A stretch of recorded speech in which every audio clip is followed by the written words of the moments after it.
Everyone, welcome to magnet brains. मैं हूं नुपुर भायरे और हम साथ में मिले हैं आज एक नए डीआईवाई में जो होगा टोटली क्रिसमस पे बेस्ड। हमारा डीआईवाई है क्रिसमस ट्री एंड डेकोरेशन। हम बनाएंगे हमारे खुद के क्रिसमस ट्री 3 अलग तरह से और उसे करेंगे अपने हाथों से डेकोरेट।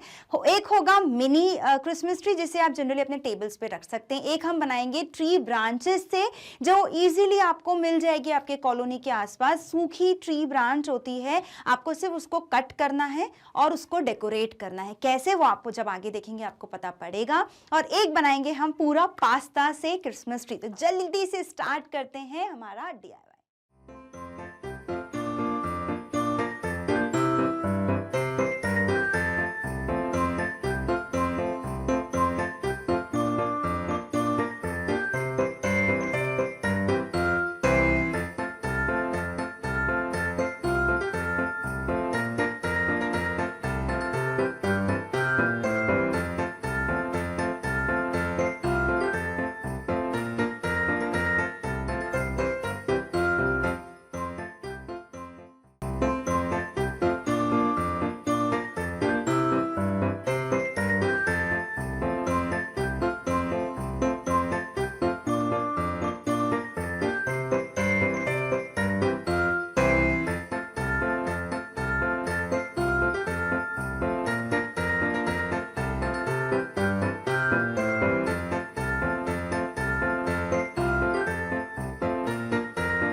सो स्टूडेंट्स यहाँ पर है वो 3 वेज में DIY के हमारे क्रिसमस ट्री जो हमने साथ मिलकर बनाए। एक था पूरा ट्री ब्रांच के ऊपर, एक था हमारा चॉकलेट क्रिसमस ट्री जहाँ पर हमने ग्रीन गार्लेंड यूज़ किया था। ये बहुत ईजी है, इजीली अवेलेबल मार्केट में मिलता है ये गार्लेंड। आपको सिर्फ और सिर्फ इसके ऊपर अच्छे से इसको कवर करना है कोन को। और ये था पूरा का पूरा पास्ता से बनाया हुआ, जो आप अपने ये से आप मिनी क्रिसमस ट्री कह सकते हैं, जो आप जनरली टेबल पे रख सकते हैं, ये आप अपने गार्डन में भी रख सकते हैं। तो स्टूडेंट्स बताइएगा आपको कौन सा क्रिसमस ट्री पसंद आया और आपने कौन सा इस बार ट्राई किया। तो हमारा जो DIY था वो था that is DIY Christmas tree and decoration, जो होता है यहीं पर खत्म। मिलेंगे अब जल्दी नए DIY।